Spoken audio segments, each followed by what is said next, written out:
کتاب بازاریابی عصبی نوشته ژان بغوسیان، آذر جزئی، فصل 3. توی فصل 2 خوندیم که مغز قدیم با احساسات ترغیب میشه. تصمیمات مغز قدیم بر اساس افزایش سود و کاهش زیان هستش. مغز قدیم با تصاویر ارتباط برقرار میکنه. مغز قدیم به ابتدا و انتهای اون مکالمه توجه بیشتری میکنه و فقط مواردی رو درک میکنه که ملموس هستند. اگر تضاد ایجاد کنیم برای مغز قدیم بیشتر قابل درک میشه و این مسائل میتونه به ما کمک کنه تا بازاریابی قوی تری داشته باشیم. توی فصل 3 در مورد این میخونیم که مغز قدیم خودمحوره. مغز قدیم خودمحوره و همه چیز رو برای خودش میخواد. در واقع پیش از هر تصمیم گیری بررسی میکنه که اون تصمیم چگونه لذت و سود ایجاد میکنه و درد رو کاهش میده و ضرر رو کم میکنه. تمام چیزی که برای مغز قدیم اهمیت داره خودشه. البته آفریدگار ما مغز قدیم رو اینطوری طراحی کرده تا همیشه از خودمون محافظت کنیم و بتونیم به زندگی ادامه بدیم. مغز قدیم همیشه با سرعتی باور نکردنی اطلاعات رو پردازش میکنه تا ما رو از خطر محافظت کنه. همچنین همواره دنبال خوراکی و آب تا ادامه زندگی امکان پذیر باشه. به دنبال فرصتی مناسب برای ازدواج و تشکیل و خانواده است تا بقا امکان پذیر بشه. بنابراین اطلاعاتی مورد توجه مغز قدیم قرار میگیره که درباره خود شخص باشه یا به نوعی به محافظت از خطر و حفظ بقا مربوط باشه. مکالمه اثرگذار. اغلب مکالمه‌های بازاریابی به اشتباه طوری طراحی شدن که به هیچ وجه توجه مغز قدیم رو به خودشون جلب نمی‌کنن. به این متن دقت کنین. این نرم افزار با توجه به جدیدترین و بروزترین فناوری‌ها ساخته شده. امکان تشخیص و حذف یک شیء از عکس را در کمترین زمان ممکن فراهم می‌کنه. این جمله هیچ ارتباطی با مغز قدیم برقرار نمی‌کنه. حالا این جمله رو گوش بدین. این نرم افزار شما رو قادر می‌کنه به راحتی بخشی از اون عکس رو که خوشتون نمیاد حذف کنید. می‌بینید جمله خیلی ملموس و تصویری شد.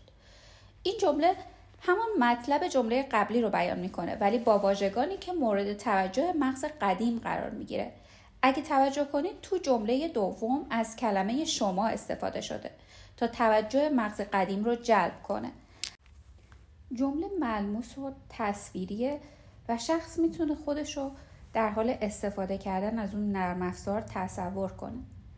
اگه دوتا تبلیغ با دوتا جمله بالا رو ببینیم به احتمال زیاد به تبلیغ دوم توجه بیشتری نشون میدیم چون که با مغز قدیم مکالمه میکنه.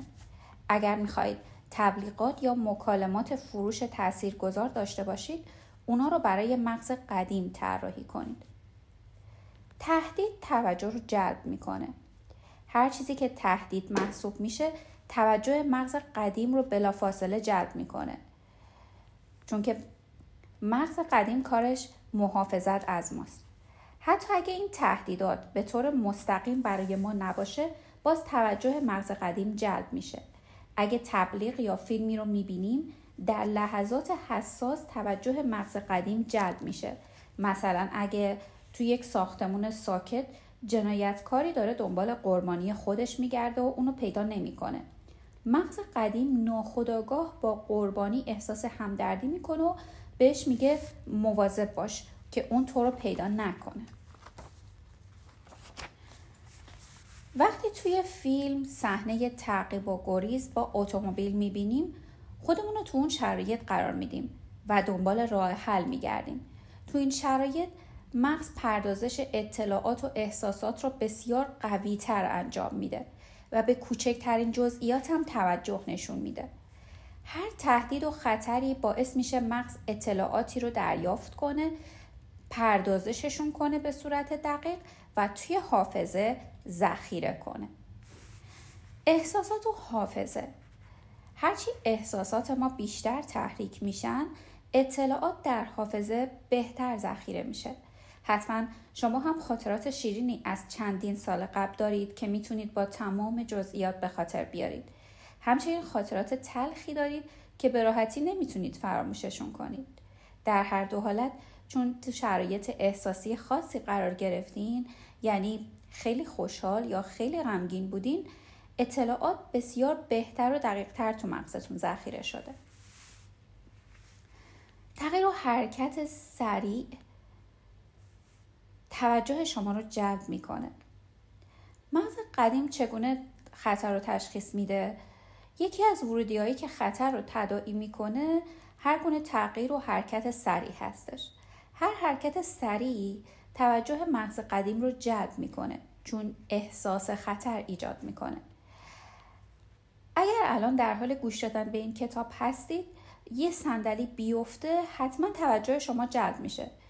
یا اگر یک پرنده وارد اتاق بشه بلافاصله عکس‌العمل نشون میدین.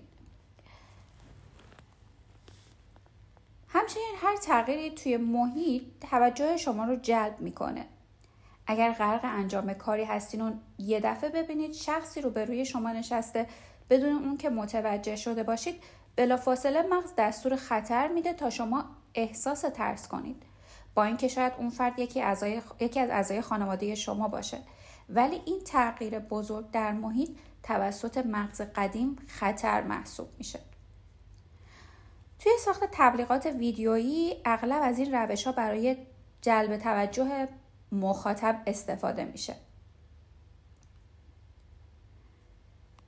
نردبان تصور. آقای ساموئل استاد زبان توی کتابش تئوری و عمل درباره ایده نردبان تصور رو توضیح میده. طبق این ایده تمام واژه‌هایی که استفاده می‌کنیم به 4 گروه عمده تقسیم میشن.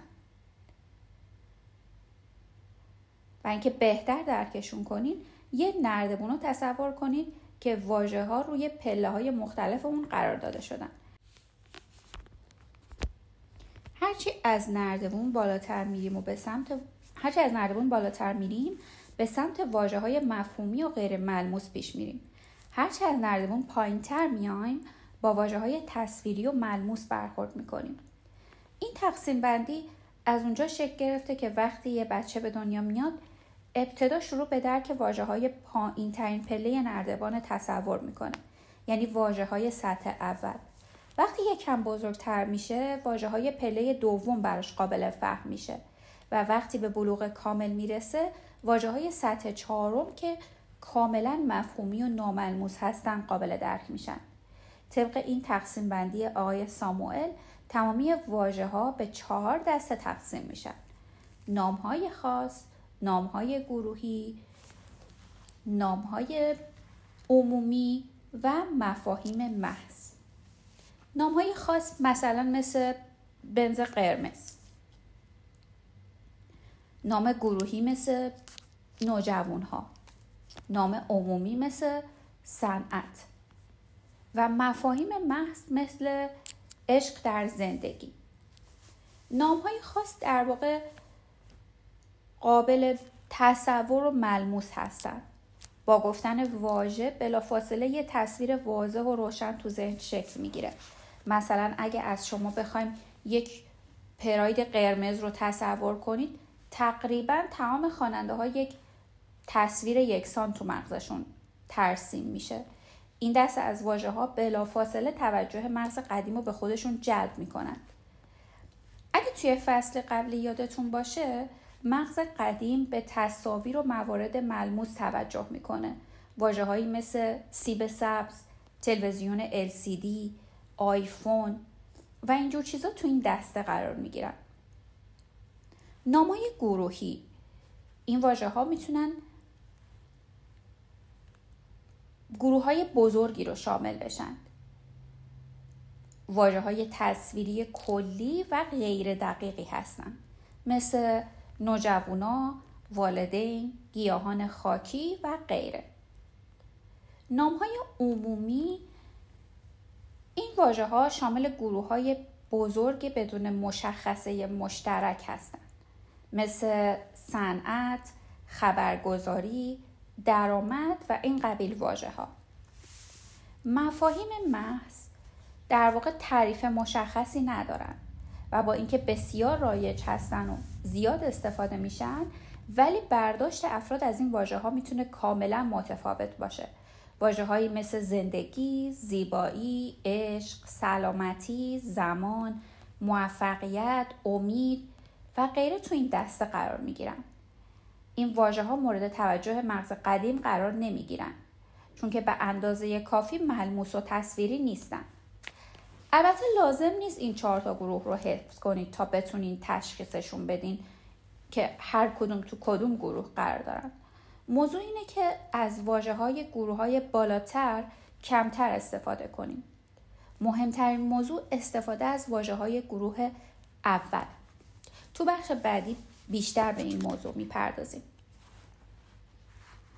استفاده کمتر از مفاهیم محض.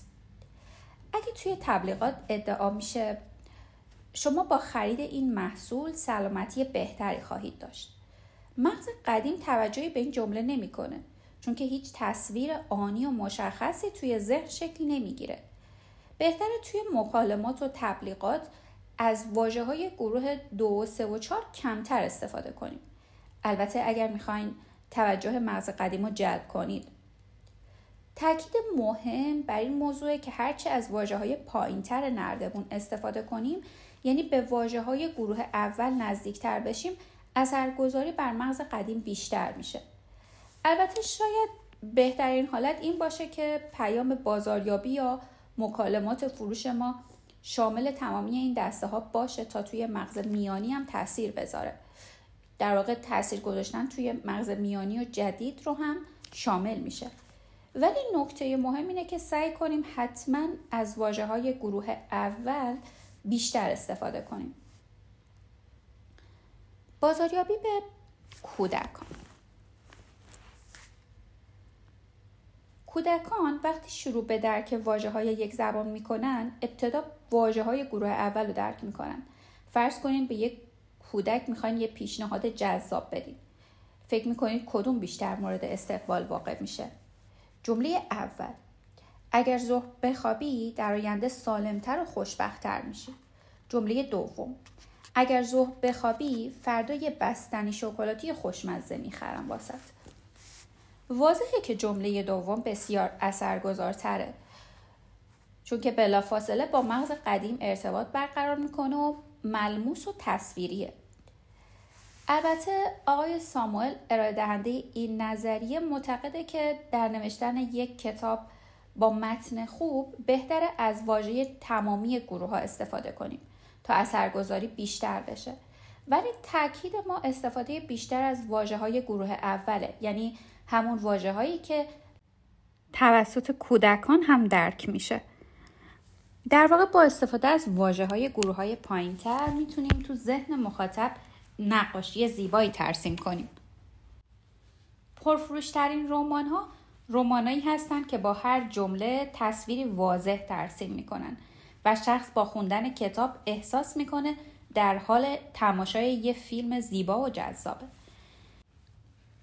اگه تو مکالمات بازاریابی و فروش بتونیم سود و زیان مرتبط با محصول رو ملموس و تصویر سازی کنیم، بلافاصله مورد توجه قرار میگیره. برای یه دانش آموز صحبت کردن از آینده‌ای درخشان انگیزه‌ای برای درس خوندن ایجاد نمی‌کنه. ولی خریدن یه تلفن همراه مجهز بسیار ملموس‌تره. پس اگه به دانش آموزان نشون بدیم خوب درس خوندن میتونه اون رو زودتر به تلفن همراه دلخواه برسونه، انگیزه اقدام رو در اون بیشتر میکنه. واژه‌های بی‌هویت. تو بازاریابی واژه‌هایی وجود دارن که واژه‌های بی‌هویت نامیده میشن. این واژه‌ها بر اثر تکرار زیاد معنی خودشون رو از دست دادن و کسی به معنی واقعی اونا فکر نمی‌کنه. برای اثرگذاری بیشتر بر مغز قدیم بهتره این واژه‌ها رو کنار بذاریم. واژه‌هایی مثل خدمات خوب، کیفیت بالا، بهترین، اولین، از این قبیل کلمه ها تو این دسته قرار میگیرن. اگه مشتری از ما بپرسه که چرا باید محصول ما رو بخره و ما تو جواب بگیم چون کیفیت محصول ما بالا هست، در واقع به هیچ سودی اشاره نکردیم و گفتن یا نگفتن این موضوع اثری بر تصمیم خرید مشتری نداره. اگه میخوایم درباره کیفیت صحبت کنیم، باید موردی بسیار ملموس و قابل سنجش رو ذکر کنیم. مثلا کیفیت یک ویدیو پروژکتور رو میتونیم در طول عمر لامپش و یا تعداد نقاط تصویرش بیان کنیم. به جای گفتن اینکه این ویدیو پروژکتور بسیار با کیفیت بگیم عمر لامپ این ویدیو پروژکتور 6000 ساعته که با اون میتونید بیش از 750 همایش نیمروزه برگزار کنید.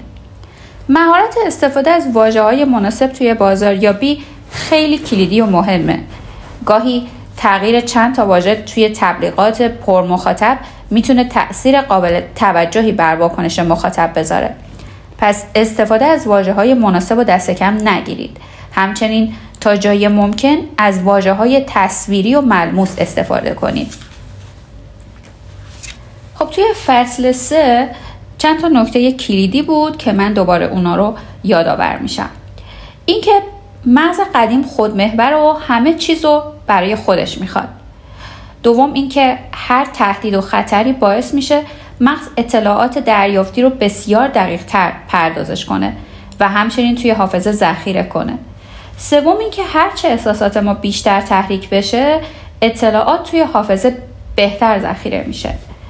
چهارم اینکه هر گونه تغییر و حرکت سریع توجه مغز قدیم رو جلب میکنه چون احساس خطر ایجاد میکنه.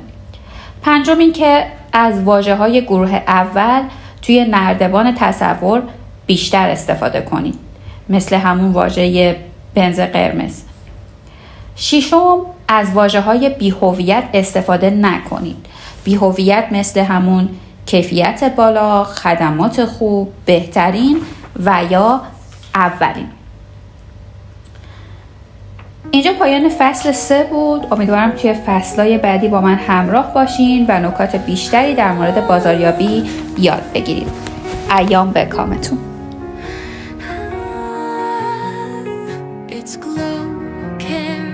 Whispers of your tenderness through time zones, through emptiness. In that lonely room, fear clawed the air. Yet you stood tall, a flame against despair. I drown in crowds, laughter hollow. But only your light melts the chaos within. Oh, fearless soul chasing dawn, you cross storms to plant your song. Oh, darling, don't you see the brightest star lives in